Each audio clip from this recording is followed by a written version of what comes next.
All right, guys, welcome back to my channel. We have the one and only Clay Clark back for the fourth time on my channel. This is the first four-time guest we've ever had, guys. So welcome back, Clay. Brother, I appreciate you. And I've got a big stack of stuff, some knowledge you definitely probably haven't heard anywhere else. I'd love to get in with you today. And I just want to say thank you, Adam, for consistently putting out the truth.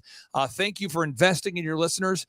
Thank you for putting in the energy every single day behind the scenes to get the truth out there. And if it wasn't for you and shows like yours, people just would not be hearing the truth. So again, thank you for you and all your listeners.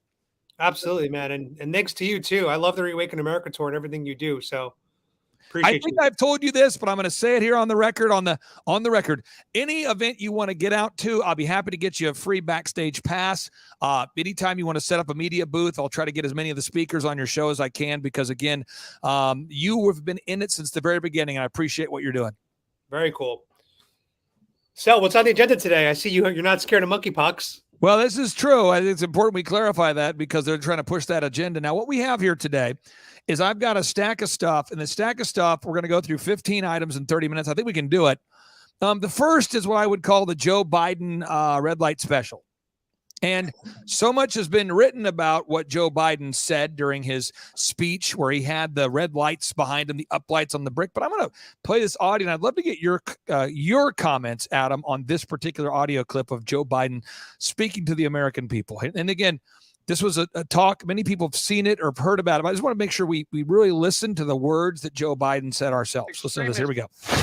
Donald Trump and the MAGA Republicans represent an extremism that threatens the very foundations of our republic.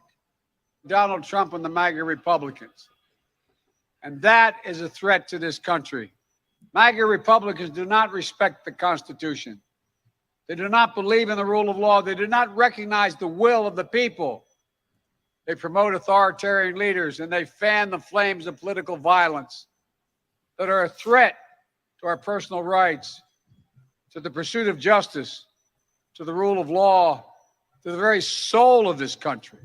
Trump and the extreme MAGA Republicans quote a clear and present danger to our democracy. What are your thoughts on the audio of Joe Biden making those statements to the American people? I mean, it's just so weird to me, because from my understanding, I'm wearing the MAGA hat right now, right?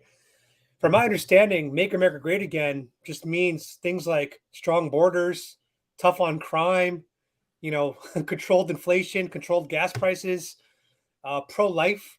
It just seems to me that everything about the MAGA agenda, like no new wars, is a good thing. So how are we the domestic terror? How are we extremists when, from my understanding, MAGA is a great thing across the board? So if we go to 2017, 2018, historically low unemployment, the wall's being built, gas prices are at an all-time low, unemployment's low, gas prices are low, people's personal freedom is high, people's ability to support themselves is high, people's freedom to travel is high level of freedom. It would appear that would be a good thing. But Joe Biden does not want that thing. And you know why? It's because Joe Biden is a part of the Great Reset. And a lot of people don't know that, which leads me into my second sound clip. Now, this second sound clip, this is Joe Biden delivering the keynote address, not an address, not one of the speakers, but the keynote speaker for Klaus Schwab's 2016 World Economic Forum. So this book right here is called COVID-19, The Great Reset, COVID-19, The Great Reset. It's also called the Fourth Industrial Revolution. So you'll see on the back cover of the book, it references the Fourth Industrial Revolution. It's called COVID-19, The Great Reset, also known as the Fourth Industrial Revolution. So Joe Biden was asked to deliver a talk about the Fourth Industrial Revolution. This is what Joe Biden said at the 2016 World Economic Forum event. You'd ask me to keynote. There's an You back it up here. Dr. Schwab, I'm flattered you'd ask me to keynote. There's an expression in my old neighborhood back in the United States. This may be above my pay grade. It's not above yours, though. You've written extensively on the topic that you've asked me to speak to. Mastering the Fourth Industrial Revolution.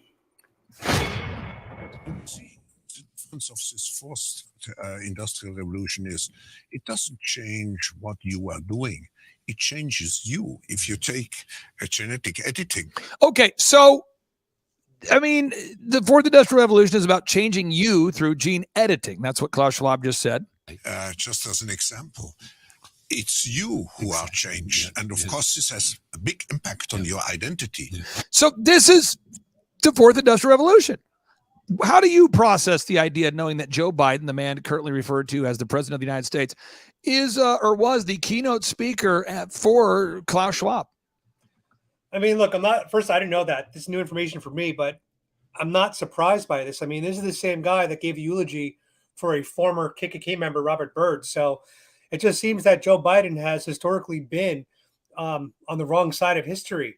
And so but when you're being propped up by the mainstream media and you're being backed up by the corporations and all the institutions, this is what you get. You get a globalist that has been able to infiltrate this country. And look what happened with COVID. Look what happened to all the blue states and the blue cities.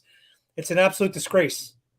So again, Joe Biden, I'm just throwing it out there, folks. Joe Biden was the man who led the actual keynote. And again, have you ever done a keynote? For anybody out there I'm just asking rhetorically, if you're out there today and you've ever been asked to do a keynote, I've actually, with my business career going back in the day, I've done keynote speeches for Farmers Insurance, Valspar Paint, UPS, Maytag, EXP Realty, and so many great brands. And when someone asks you to do a keynote, that's an honor. And they want you to know a lot about the subject matter. They don't want you to get up there and hack around. They want you to know what you're talking about. So I think that right there is mind-boggling. Okay, so knowledge bomb number 3, the Pope.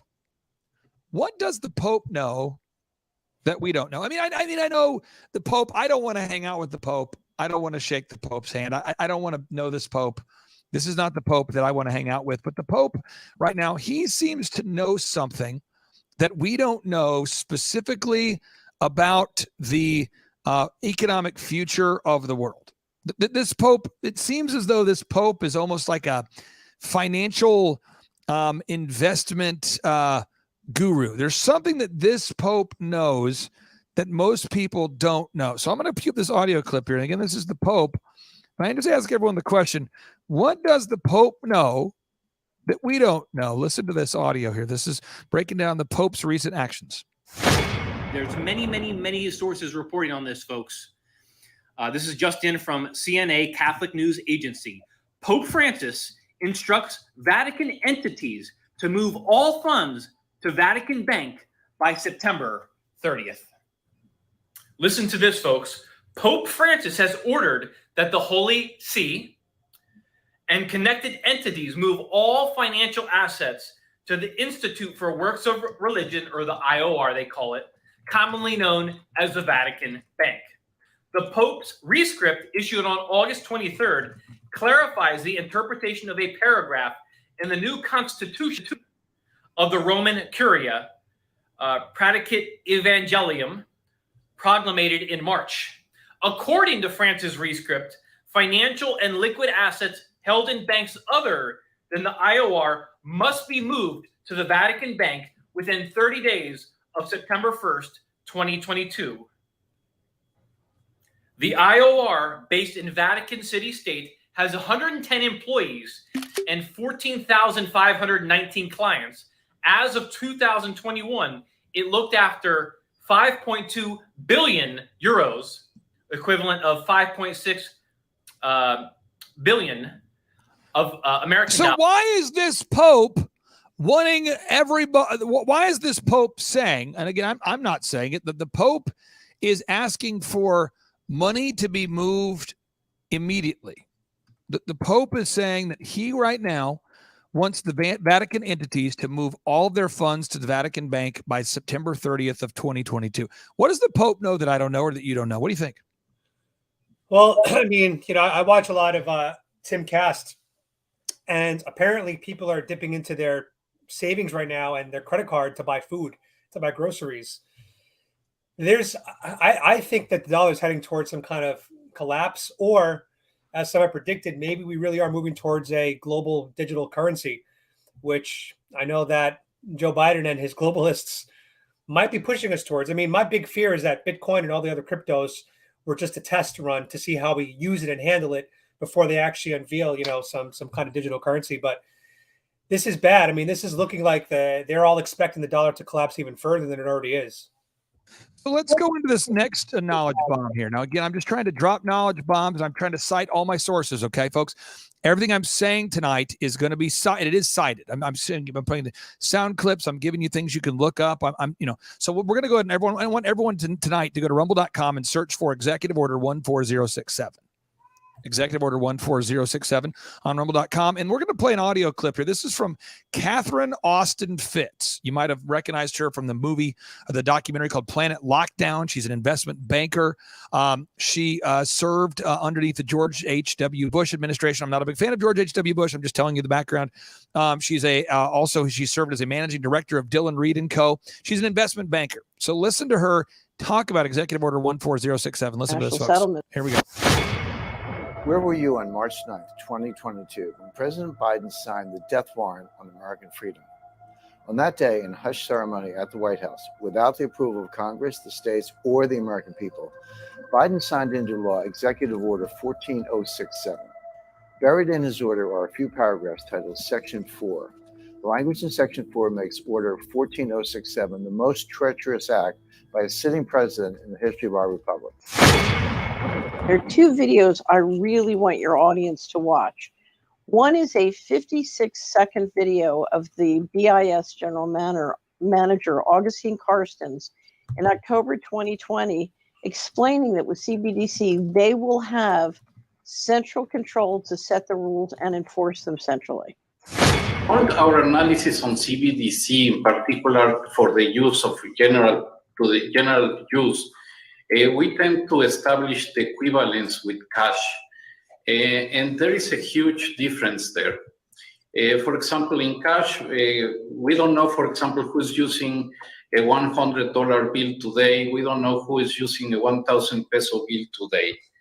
A key difference with the CBDC is that central bank will have absolute control on the rules and regulations that will determine the use of that expression of central bank liability. And also, we will have the technology to enforce that. Those two issues are extremely important, and that makes a huge difference with respect to what cash is. It's the only time in my life I've ever seen a central banker be 100% honest. It's quite remarkable. They're trying to put into place a digital transaction control grid, which will tell you what you can do with your money, when you can do it, where you can go. If they don't want you to be able to use your money more than 5 miles from your home, that's it. Your money will turn off 5 miles from your home. And this is Executive Order 14067, Executive Order 14067, which has been signed and is set to go into effect on December 13th of 2022. Yeah, it's pretty terrifying. I mean, it's kind of like a slow roll to get us here because if you think about it, a lot of us have digital credit cards on our phones already. So we walk into Starbucks, we double tap our side button on the Apple device and we can get our credit card and just use our phones. This is exactly where I think it's all headed, like they said in the video. Everything's going to be digital, so everything could be trackable, and they could just turn us on and off at a whim. And that's pretty scary right now. Now, this next audio clip, I'm gonna hop into a zone where a lot of patriots can't handle it. Now, your listeners can, but a lot of people can't. And so let me just give you a quick example of why we can't go there, and then hopefully people can accept what I'm going to play for you. We've all put our faith and hope in something that wasn't true. And then we discovered it wasn't true. As an example, a lot of kids believed in Santa Claus. They thought Santa Claus, can't wait for Santa Claus. I want to meet Santa Claus. I don't know how he fits down that chimney, but I'm going to meet him. I can do it. I've heard about it. I'm going to meet him. And then you're 8, 9, 10, 11, whatever. You discover, this Santa Claus isn't real. Oh, come on. And then you're going, candy. All I want is candy because you're 7 or 8 years old. Candy. All I want to do is get candy. I don't care what has to happen. I'm going to get the candy. I'll do what I have to do to get the candy. Let's do Halloween. Here we go. Candy. Then you discover candy's not good for you. Come on. Then you're an adult and you're like Coke Zero. You're like, Coke Zero, man. That's my hero, man. It's Coke, but zero. and it's the aspartame. I'm sure it's healthy for you, you know. And then, okay, oh man, we've all met a guy at church, and we're like, this guy is great. And then we find out that he's having an affair, and we're like, no way. And there's a cognitive dissonance that keeps us from accepting the truth because we want something that's not true to be true. So, Jared Kushner, he's doing an interview, and I'm going to play the audio clip for you. I'd love to get your take on this, Adam. So this is Jared Kushner doing an interview about his new book. Okay, so let's listen to this. Here we go. I think the right way to say it. Let me go here. Skip ahead. Here you go. 3, 2, 1. And here comes Kushner in your ear, folks. Here we go, Kushner. And I think that there's a good probability that my generation is, hopefully with the advances in science, either, you know, the first generation to live forever or the last generation that's going to die. And so we need to keep ourselves in pretty good shape. The only group of people that believe what he just said are called transhumanists. Yep. How do you process Jared Kushner just throwing it out there that he believes through advancements, you know, people won't die? I mean, a lot of people think it's conspiracy theory stuff, but I don't think it is. I mean, there are already organisms that live thousands of years, such as the water bear. I forgot the actual scientific name of the water bear, but we know that humans, especially elite, this is what they're looking for. You know, they're looking for eternal life because they have all the money and resources in the world. For them, eternal life sounds, you know, like a wonderful thing. I'm not surprised that he just kind of put it out there in all of our faces. Now, let me keep playing this audio here, okay? Because President Trump doesn't have the same worldview, but let's keep listening to this, okay? This is Jared Kushner. Apparently, Jared Kushner thinks he will become immortal. That was a Q&A for his upcoming book, Breaking History. And he's got some backlash on Twitter, including Steve Bannon taking a swing, saying a transhumanist, we're going to define that word in a second, who believes it's a real possibility that he could live forever and never die, put himself in charge of Project Warp Speed, the effort to rush an experimental gene therapy or vaccine through trials toward an emergency use authorization. Now things begin to become clear. We might. Any thoughts on what Bannon said? I don't know, man. This is all crazy stuff that these people, I mean, in our lifetime, could that happen? Eternal life, stopping death, living forever? I don't know, man. This is some crazy stuff. Now, this is Yuval Noah Harari. He's the leading transhumanist in the world, who also happens to be Klaus Schwab's right-hand guy. Remember, the World Economic Forum is headed up by this guy, Klaus Schwab, and his right-hand man is Yuval Noah Harari, who happens to be the leading transhumanist in the world. So Yuval Noah Harari, listen to what he has to say about transhumanism. We might see another round of techno-religions in the 21st century when religions will promise, again, not just prosperity and health, but even eternal life here on earth with the help of technology, and not after you die with the help of some god. On the other end of the crazy spectrum, we have Donald Trump. Trump considers exercise misguided, arguing that a person like a battery is born with a finite amount of energy. That is hilarious. So Trump on one end is saying, you know, you're born with a finite amount of energy. Meanwhile, his son-in-law, and again, who out there doesn't have a family member you don't agree with? I mean, does anybody out there have a family member? Is there any listener out there that is 100% in agreement with your aunts and uncles and cousins? So we all have a brother, sister, cousin, somebody we disagree with. I would just love to get your take on the idea that Kushner pretty much came out and said that he is in favor of this live forever transhumanism agenda. Meanwhile, you have Steve Bannon calling him out, and now you have you've got Peter Navarro is calling him out. He's saying that when President Trump comes back, he cannot bring Kushner with him. I'd love to get your thoughts on that. So Kushner's married to Ivanka Trump, right? Right, who's also part of the World Economic Forum, that Ivanka Trump is. Yeah, there are a lot of big names that are part of the WEF, which I think is just so bizarre. All I know is when Trump comes back, he needs to be careful who he surrounds himself with. I think he made a lot of mistakes the first time around. Yeah. And hopefully he does clean house. I think he said he's going to fire everybody and start over. Well, Trump, I'll give you an example of just Trump being so pro-America, okay? He goes and to the World Economic Forum, and he goes to the world's leaders at the World Economic Forum, and he does the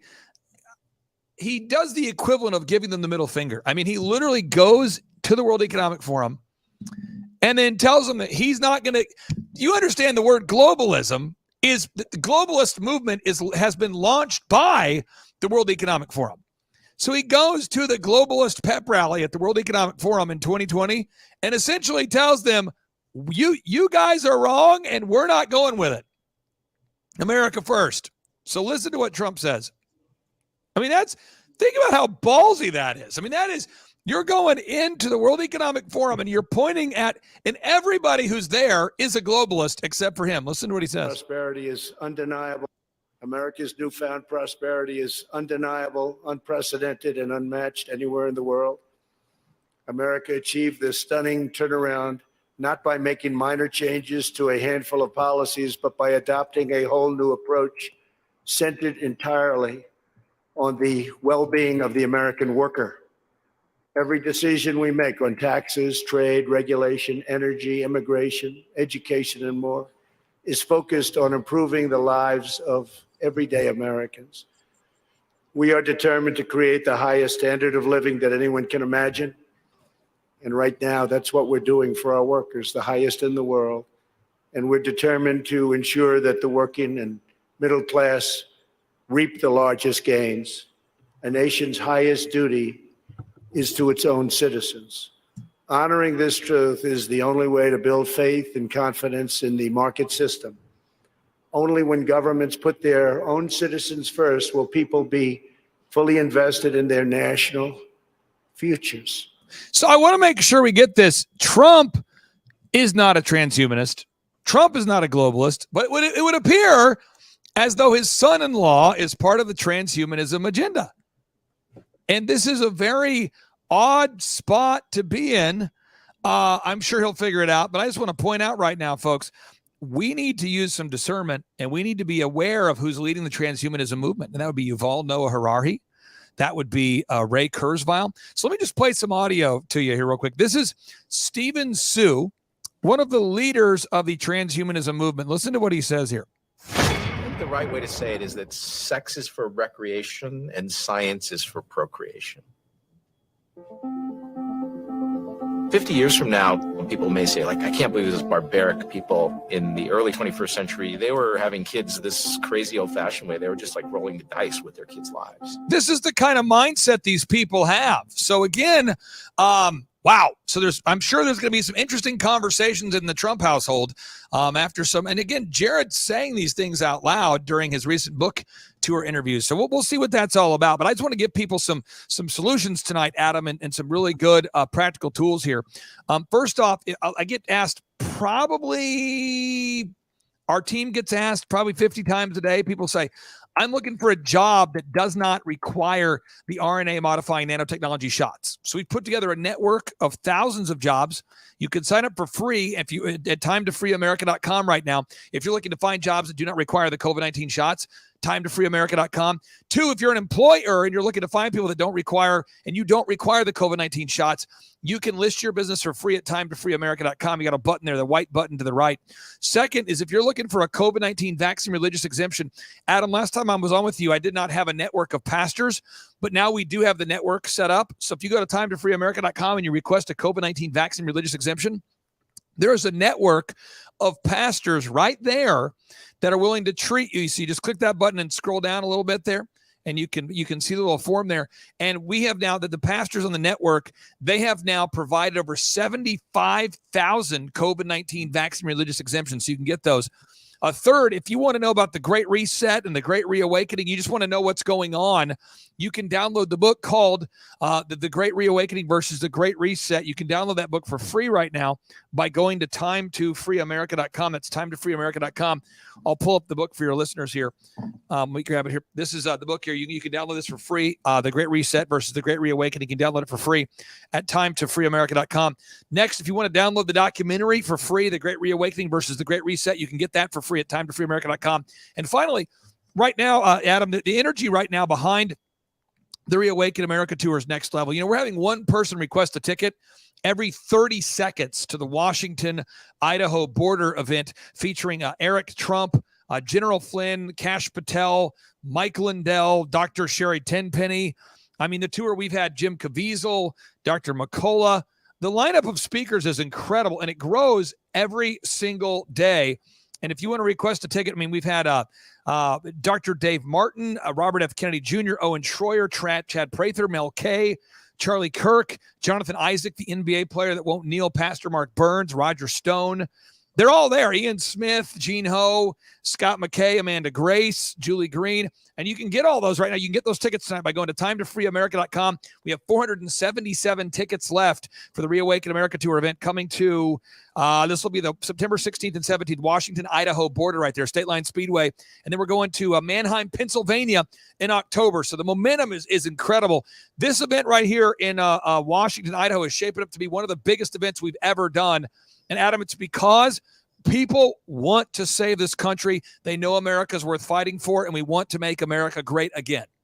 Hell yeah. I just want to say to everybody listening, if you guys do go to the Reawaken America Tour, a lot of the speakers are actually accessible to the audience. So after they do their speeches, like I was just able to meet Jonathan Isaac, take a photo with him. I saw Gene Ho last time. A lot of these people are walking around and interacting with the guests. So I think that's a really cool experience. And a big open invite to you, Adam. If you want to come to the Reawaken America Tour events, I'll always get you a free media pass. I'll try to set you up nice where you can interview a lot of the people. And I just appreciate what you're doing and for carving out time for me tonight. And for everyone watching today, be encouraged, but we also have to use discernment because we have to know that within the Trump administration, you had Mike Pence. We found out Mike Pence wasn't a good guy. We saw that. Pat Cipollone, we've discovered he wasn't on our team. Maybe some people know that. Maybe some people don't.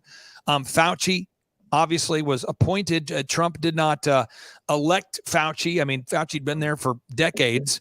Dr. Deborah Birx. So we have to just make sure that we're using discernment right now. And I do believe that President Trump continues to show he loves our country. He's not a globalist, but we just got to be praying that he'll have discernment to not surround himself with idiots when he goes into office for round 2. Awesome. Well said, Clay. As always, man, I mean, I love having you on the show. You're always more than welcome to come on and do a chat with me and keep waking people up and sharing the truth. Got to do it, brother. Thank you so much. Have a great night. You too, Clay. Thank you. All right, guys. That was the one and only Clay Clark. I really do love having him on the show because that guy is just a complete ball of energy. He comes on, he drops facts, he doesn't waste any time. He gets more done in a half hour than I probably get done in 2 hours. So definitely love having him on. We're going to end the stream today because this episode is just going to be the Clay Clark conversation. So I want to thank everyone for watching, and let's play the exit music.